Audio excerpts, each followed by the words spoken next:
Dan pemirsa, kita juga akan membahas terkait pemungutan suara ulang di Malaysia ini bersama dengan Komisioner KPU Idham Holik langsung dari Malaysia.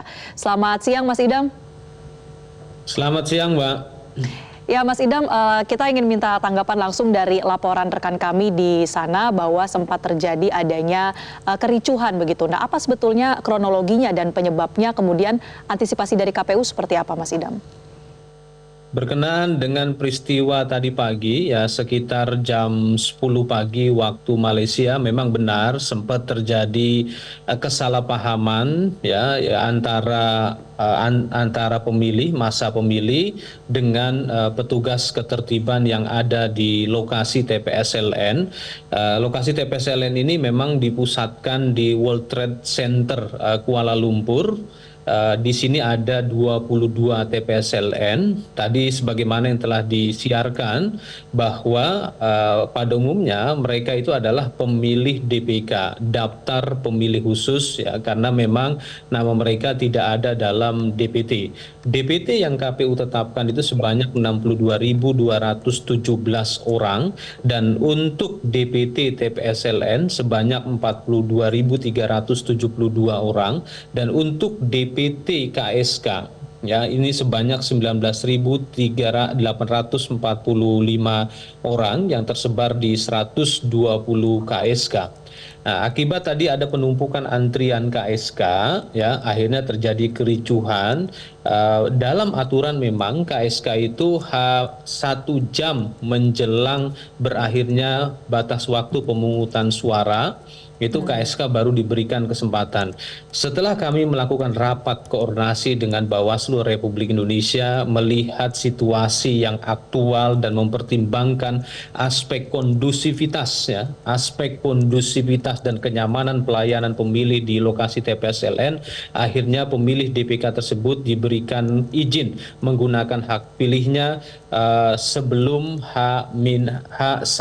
sebelum 1 jam berakhir. Tadi sekitar jam 11 mereka diberikan kesempatan menggunakan hak pilihnya dan kami catat dalam formulir model C kejadian khusus.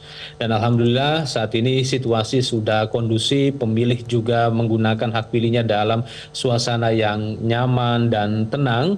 Dan memang kalau berkenaan dengan partisipasi pada hari pemungutan suara ulang ini memang tidak sama dengan partisipasi pada hari pemungutan suara di TPSLN pada tanggal 11 Februari 2024. Faktornya tidak sekedar pada persoalan sosialisasi yang terbatas, tapi ada faktor-faktor yang lainnya. Ini perlu kami tegaskan.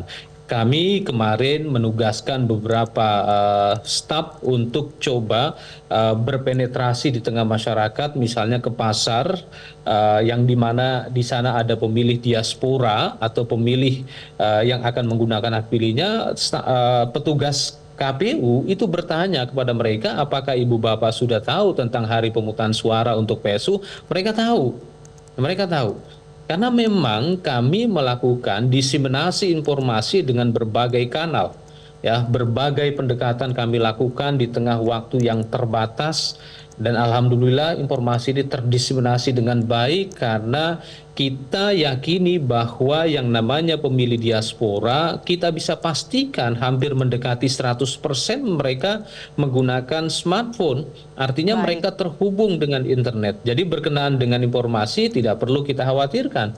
Dan itu terbukti kami lakukan cross check dan sebagainya.